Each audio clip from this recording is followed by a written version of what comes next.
കോഴിക്കോട് 5 വയസ്സുകാരന് നേരെയാണ് നായയുടെ ആക്രമണം ഉണ്ടായത്.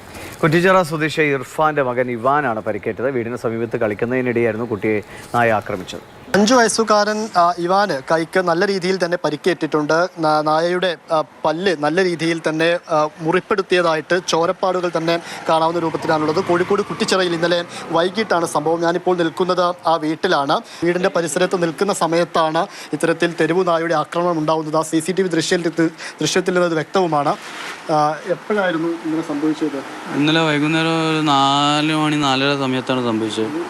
അവന് ഇവിടുന്ന് പിന്നെ അടുത്ത വീട്ടിൽ നിന്നും കൂടി വരുമ്പോൾ ആ നായി അവനെ ഓടിച്ചിട്ടിട്ട് തള്ളിയിട്ട് കടിക്കാനുണ്ടായത് കയ്യിൽ. നല്ല വേദന ഉണ്ടായിരുന്നു. അതിനെക്കാട്ടി വേദന ഹോസ്പിറ്റലിലാണ് ഉള്ള. പിന്നെ ആ മുറിവിലെല്ലാം ഇഞ്ചക്ഷൻ വെച്ച് ഒരു 40ൻ്റെ മുകളിൽ കുത്തിയെങ്കിൽ എല്ലാ മുറിവിൻ്റെ മുകളിലും വെച്ചിട്ടുണ്ടാവും. അത് നമുക്ക് കണ്ടു കഴിയില്ലേ. അത്രക്കും വേദന ഉണ്ടായിരുന്നു കുട്ടിക്ക്.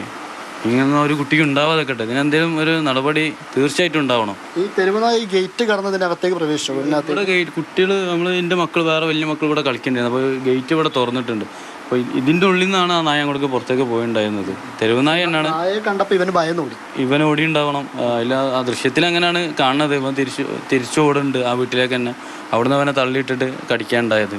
ഇവാനെന്ന 5 വയസ്സുകാരൻ്റെ കൈക്കാണ് തെരുവു നായയുടെ കടിയേറ്റത്. നല്ല ആഴത്തിലുള്ള മുറിവും ഉണ്ടായിട്ടുണ്ട്. ബീച്ച് ആശുപത്രിയിൽ ചികിത്സ തേടുകയും പ്രാഥമികമായി ചെയ്യേണ്ട കാര്യങ്ങളൊക്കെ ചെയ്യുകയും ചെയ്തിട്ടുണ്ട്. ഇഞ്ചക്ഷനും എടുത്തിട്ടുണ്ട്. പക്ഷേ ഈ പ്രദേശത്ത് നിരന്തരമായിട്ട് ഈ രീതിയിൽ തെരുവു നായയുടെ ആക്രമണം ഉണ്ടാകുന്നു. തെരുവു നായ ശല്യം രൂക്ഷമാണ് എന്നാണ് അവരുടെ പിതാവായിട്ടുള്ള ഇർഫാനും ഇപ്പോൾ മാതൃഭൂമി ന്യൂസിനോട് പറഞ്ഞത്. ഇതിനൊരു ശാശ്വത പരിഹാരം കാണണമെന്നും അവർ പറയുന്നു. സൂചി വെക്കുമ്പോൾ പോലും അവർക്ക് അത്രയും വേദന അതിലുണ്ടാകുന്നുണ്ട് എന്നുമാണ് അദ്ദേഹം പറയുന്നത്.